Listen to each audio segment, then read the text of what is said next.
Welcome back to Preparing for the Unexpected. Today we are talking with Regina Phelps about the world and so much uncertainty.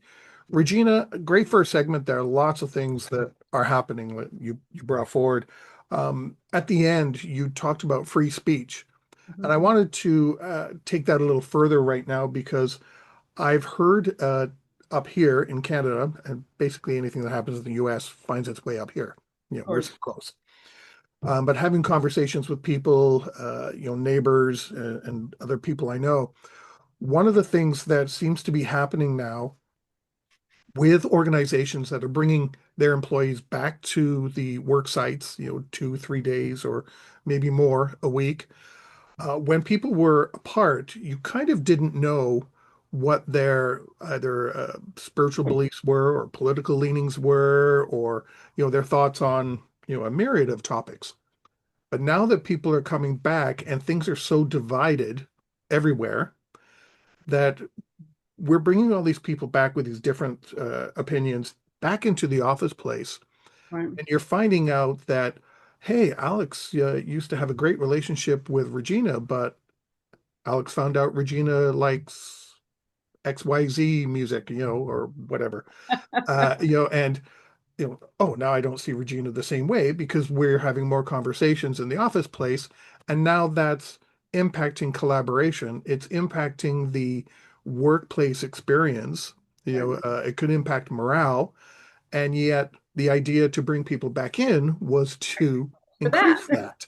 So Right. we're kind of, they're kind of creating an increasing risk in the workplace now. And as resilience professionals, we're supposed to pay attention to that. But how do Right. we deal with it? Right. Right. And I'm really will be curious how this really begins to pan out because I think you're are spot on by making a note about that particular issue because that gets back to not only the camaraderie in the office, but also the fact that there could be certain tensions. And here in the United States, of course, we have a great fear because we have more guns than we have people that could lead to some cases of workplace violence. So, what's a real threat and what's not a real threat? And that you could circle back to then saying, okay, maybe our continuity professionals aren't necessarily responsible for the workplace violence program, but you can see that begins to dovetail the kind of work that we do because if there is incidents of workplace violence, we've had actually, I think it's 27 murders in our client population in the last 20 years, all with guns. And what that does to an organization and their ability to recover is really difficult. So even though our professionals that we know may not be responsible for workplace violence, the impact from the event is big, whether somebody actually is shot or dies, or it's Mhm. just anger and that tension that's below the waterline, so to speak. That's a real issue. And so I think you're bringing that up is really an important one because that kind of uncertainty is really unnerving, if you will. Yes. And then some of the things that you brought up in the first segment there with geopolitical uh, events happening, war, we're all multicultural here, different backgrounds, and we have friends and family around the globe. When these things are happening, that's another layer that people start bringing in. I could be working with someone from a country who's being an aggressor, and I have a background with family in the country that's being, Side, right? attacked, so to speak, Yeah. or Yeah. being poked.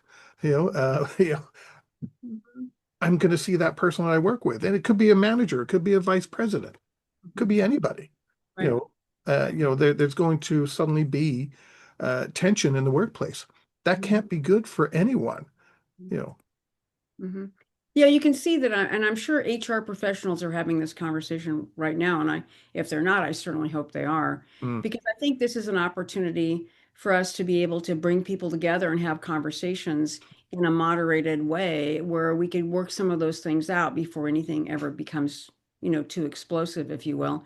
And it also should be a reminder to all of us, whether you're responsible for a workplace violence program or not, that you should be thinking about that and you should be really sort of dusting that off.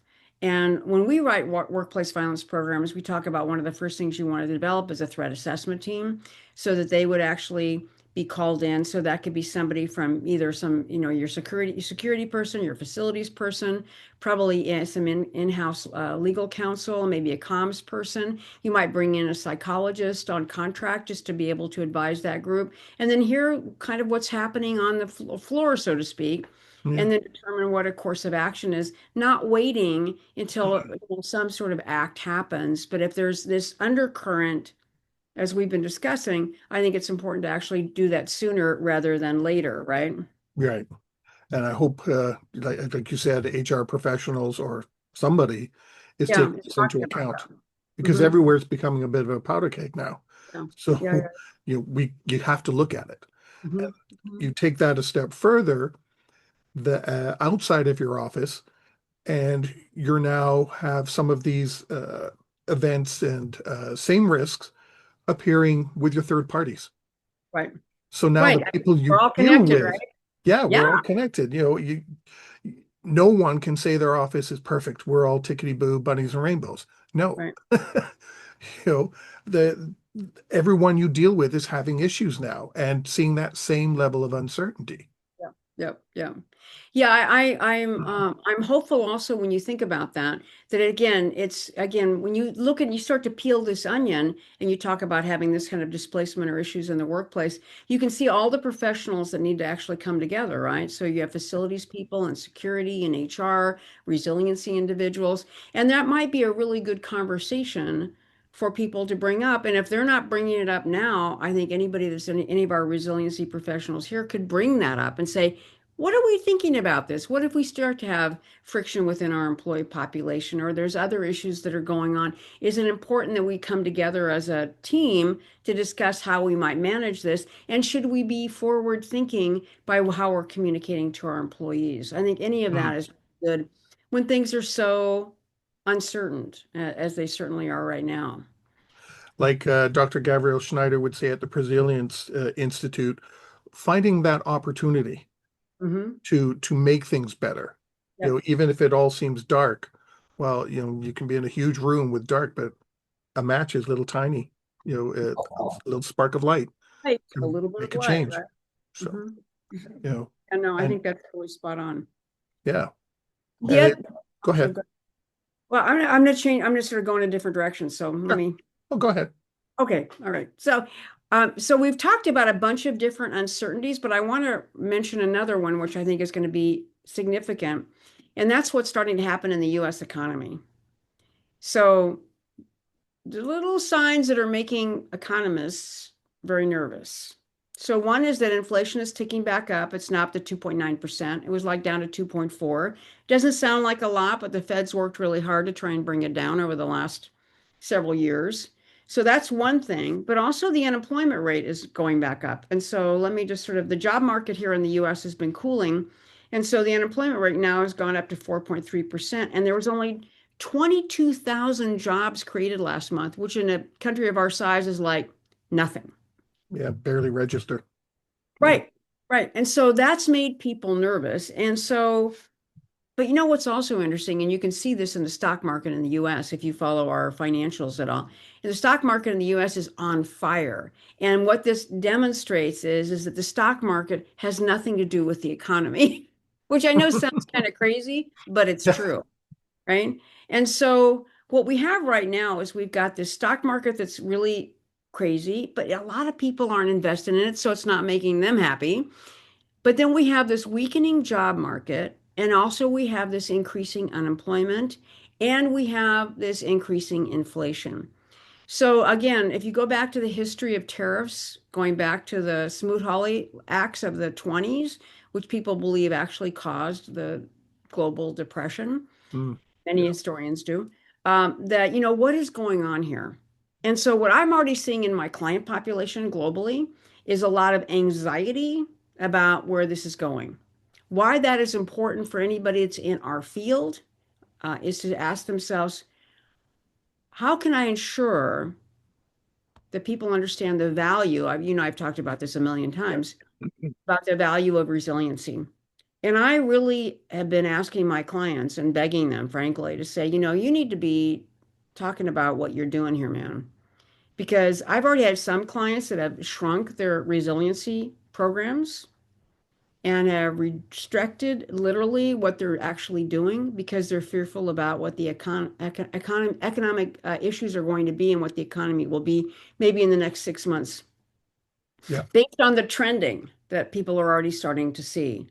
And so I don't know if you, I don't know what's happening economically up in Canada or whether you have any sense of this at all, but what are your thoughts on that?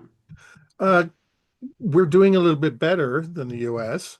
Mhm. I wouldn't say that everything is wonderful because obviously we're still so tied to Right. what happens in the US. So we do get impacted by it. Our inflation is roughly steady. I cannot remember its name right now, but its rate at the moment, but it has come down and is steady. Mhm. I think with having a prime minister now who is very Right. economic Financial focused, guy. That's right. he's a financial economist. Right. Right. He knows these, he can read the signals, so he's making deals, whether they're small, it doesn't matter, making deals in different areas with different countries to counteract what's happening in the US. So Right. far, I'll say so good. It's not perfect, but it's okay. But we are seeing, and I have heard that some people now are starting to lose their roles in the resilience business continuity world again, Yes. Yes. which always seems to happen. Mhm. Anytime something occurs, it's the first thing that goes, Right. and Right. showing value. I think I don't think we're showing the value the right way. Mhm. I'm not Well, sure what the right answer would be mhm. because I know people who've tried different things. I've tried different things when you hear a new idea, and basically, to put it simply, you're kind of told stay in your lane. Mhm. Mhm. Like you don't need to get into enterprise risk management. That's a different group. Yeah, but I touch on it. Right. I contribute to the mitigation for those. Mhm. All the risks on that you get in front of you. Mr. Miss CEO. Right. But that's what I'm seeing up here. Um, I'm not seeing large layoffs or anything yet. Knock on wood, it stays that way. Mhm. But I'm not hearing about that kind of thing yet. I am hearing hopefully some investments from different countries and deals, buying new airplanes from the EU rather than the US. Sorry to our American uh, Where audience, you're going, right? you know, but going somewhere else that's hopefully a little bit more stable and a little more reliable. Yeah. That's what I'm seeing up here. Mhm. Mhm. Yeah, I think, you and I have talked about the concept of value and investment for a long time, but I think this is another time for us to start thinking as a profession what we contribute to the organization besides the fact that we write lots of plans and we do exercises. Yeah, Um, I survey my client population every year, and in the last 18 months, I haven't had anybody that's had any sort of significant activation, which of course is pretty darn typical, right? And so again, I think when money starts to get tight, executives are going to wonder, and I've already heard of people losing jobs based on the fact that, again, we're like an expense item on the budget. And if you can't really show what you've done that is worth it, then that makes it easy to somebody go like, well, we really don't need three people in that department. We could get by with two, or we could get by with one. yeah, Or so as I've been at different conferences in the last 6 months, as I've talked to some of my clients, this has become now a bigger deal every month. And I think with the economy in the United States kind of slowing with all this issue and this conflict with tariffs, there's a lot of uncertainty about where we're going. And just the ticking up of the inflation, the downsizing, if you will, of departments and the small number of jobs being created should give everybody pause. yeah. I live in the Bay Area in California. I live in San Francisco, and of course we are like the ground zero for AI, Mm. literally. And so I can't tell you how many layoffs I have seen in technology. I haven't seen this many layoffs in technology since the economic boom and bust that happened in the early 2000s before the internet really picked up. Yeah, yeah. So we are seeing large numbers of people lose their jobs. Now they're all in these technology companies, but the number one reason why it's being said that they are losing their jobs, what do you think that answer is, Alex? AI. Yes. And in fact, there's been some people like Larry Ellison from Oracle was sort of bragging that he had just laid off a bunch of people because of the big savings of AI. And I just thought, oh my God, really? We've gotten to that? Oh, Yeah. so I Go think ahead. what I my and you could also say that I could see very easily that a CEO could come in into a resiliency office and say, "Can't some of this stuff be done by AI?" And I could see other people losing their job because of that. So I think there's going to be a lot of pressures on us that we need to really look at seriously. And I can see people, we've come to the end of the segment, but I just wanted to say, I can see people using AI to create a continuity plan, not validating it, not tying it back to any Totally. function, special, not special function, well, special functions and critical functions and technology, and thinking this will do us. Yep. Tick mark, done. That's 100%. what's going to happen. 100%. Yeah. 100%. We'll talk more about this in our final segment. Today, we're talking with Regina Phelps, and we will be right back.